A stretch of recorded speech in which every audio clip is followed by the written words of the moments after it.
visit our sponsor, battlebox.com. That's BattleBox. Take a look at these boxes, folks. This ain't your girlfriend's box.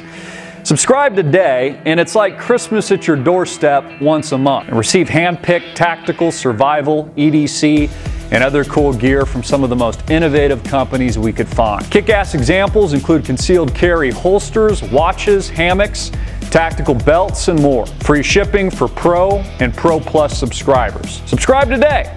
Enter promo code TVBattle for 10% off your first box. Cancel at any time. It's like Christmas at your doorstep once a month. That's battlebox.com. Subscribe now.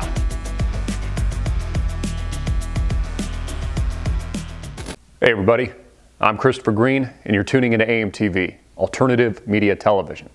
It is, of course, December 1st, 2015. Amazing how quickly this year is coming to a close. I mean, we spent all of our time with our family and friends, and all of a sudden, it's January 1st, 2016. And these are very interesting times to be alive, folks. The last video that I worked on, we talked about, which was largely predicted. I mean, we talked about this in dozens of videos prior to the event through NATO, through Turkey, coincidentally before Turkey Day, that shot down a Russian jet. And we talked about this, how the crisscrossing of these operations in Syria, with Russian forces flying their own air campaigns, fighting ISIS, and then the U.S. also using its own campaigns, arming, funding the same terrorists on the ground, that all this crisscrossing would eventually result, potentially, in some kind of accident or an escalation that would lead to war. And it's exactly what happened. We had Turkey blatantly, through NATO, and I think this was a planned event. I think the headline should have read that the United States shot down, through Turkey, a NATO ally, this Russian jet to basically egg on the Russian bear. You know, a geopolitical chess move to see what Russia would do. You know, how will Putin respond to this event? And as I said in the video that we reported about a week ago before Turkey Day, again, coincidentally, Turkey shooting down this Russian jet prior to the Thanksgiving holiday, that Vladimir Putin would not react overtly to this situation because he's a far superior intellect, he's a far better geopolitical chess mover than Barack Obama, you know, the puppet and the people that he works for, that it would be a covert move by Putin. How is Putin, a very smart, tactical, geopolitical chess player, going to respond to this? And believe me, he will respond aggressively. I don't think he's going to respond overtly. I think he's going to respond covertly. So I think we're still waiting for this to pan out. There's been a couple things that have happened. Putin has instituted sanctions on Turkey recently, and there's not going to be the free flow of travel of Turkish citizens into Russia anymore, and vice versa as it was before. So there's been some things that have been said.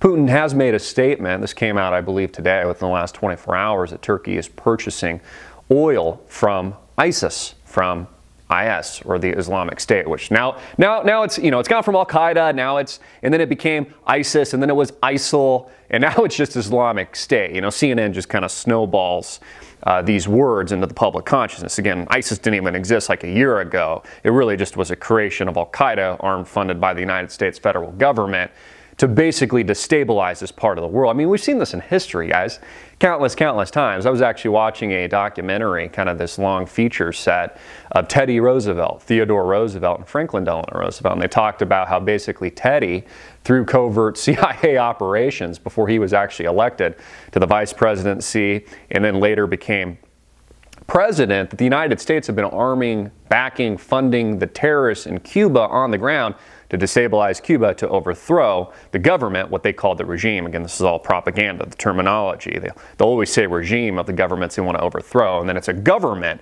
if we support it. It's just semantics. My point being, they've been doing this for years, right? They've been doing this for arguably generations, right? The United States, through its imperialism, basically destabilize and arms terrorists on the ground to overthrow other rightful sovereign governments. It's exactly what's happened in Syria. It's exactly what's happened in the Middle East. It's exactly what's happened in Iraq, in Afghanistan, in Libya. This is just U.S. imperialism. This is the U.S. acting really quite illegally, with bold-face acuity, if that maybe is the right term, to basically take over this part of the world. And we've seen it in history before, and now it's been and made up a large part of our current history over the last decade or so. You know, as we look at the administrations of George W. Bush and, of course, Barack Obama. So Putin, back to the Russian jet being shot down, will act, in my opinion, covertly, not overtly. And I think, personally, in my humble opinion, the act of NATO shooting down this plane was a CIA-backed covert U.S. operation. Basically, the United States, the powers that be, those sitting in the boardroom smoking those cigars, made the decision and planned the event way in advance and basically gave Turkey the green light to shoot down this plane. Because again, this is a geopolitical chess move. And nobody's denying anymore. Notice how the U.S. government isn't denying. The mainstream media isn't denying. Yeah, they have armed these terrorists on the ground. They are responsible largely for creating ISIS, funding ISIS, and creating this instability in the Middle East that has rocked, quite literally, and roiled the greater Levant, which makes up Iraq and Syria today. So all of this is unraveling. There has been some geopolitical shifts actually in the last 72 hours with the yuan, the IMF actually backing it as a world reserve currency. I mean, again, this is supposed to be conspiracy theory, guys, right? You know, we talked about this 5 years ago. The yuan is now, the IMF just approved this because it's been under a lot of pressure with the establishment of its counterpoints through the Asian Infrastructure Investment Bank in the East, AIIB, the counterpoint and equivalent of the Western-backed dominated loan shark that makes up the IMF and World Bank. The IMF and Christine Lagarde, the head who replaced Dominique Strauss-Kahn through a covert conspiracy in and of itself. If you guys want to watch those videos, just go back several years. I explain that in detail. Have now agreed to put the yuan into this SDR basket that makes up the special drawing rights, which is used basically through the IMF as the loan shark that indebts nations around the world. So what this means, the inclusion of the yuan, means that the yuan, its demand will increase as a currency, the renminbi, over time, just like the dollar has enjoyed, really unfairly, arguably, over the last century or so, this domineering status as world reserve. So there's actual currency shifts occurring right now, real geopolitical events taking place that, of course, all tie into the war front, this war propaganda and this war campaign. And it's only going to escalate. And that's why as we approach this new year, 2016, we're only building to the future conflict. We're only building to the future war. And again, this plays into oil prices, the instability in the oil market at these multi-decade lows, having crashed some 50%. Of course, all of this engineered by Saudi Arabia, which has largely been the swing producer of OPEC for some time now, basically giving the green light and driving so much supply to the market that it basically drives oil prices into the gutter.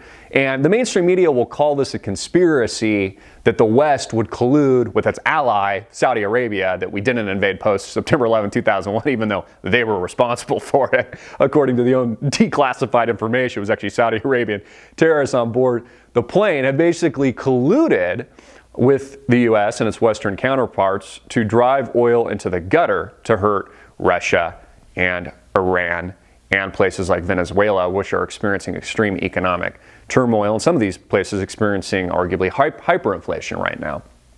And the mainstream media will call that a conspiracy. Yeah, it's just a conspiracy that allies, friends, would actually get together to hurt the enemy nations they're at war with. How's that a freaking conspiracy?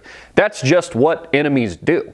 You know, the U.S. is fighting a propaganda new Cold War with Russia. They've demonized them like the next Hitler. All of this is a part of the propaganda war. And it's not a conspiracy, just like it wasn't a conspiracy that the yuan will become the new world reserve currency, which it just did. And it's been added to this basket. It's just reality. But this constant spin job by the mainstream media, the constant BS being spoon-fed to us is all a part of this psychological warfare, again, to dumb down the masses, to push the war agenda. Notice that post the Paris attacks, just like we predicted, post the engineered migrant crisis, post the active destabilization of these parts of the world, like Syria and Iraq and the greater Levant, in the Middle East, only shifted all of these migrants over into places like France, which brought terror with them because they kept the borders wide open intentionally to justify the wars that only created more public support for a war in this part of the world that nobody supported before, but now they do because people got shot up in cafes.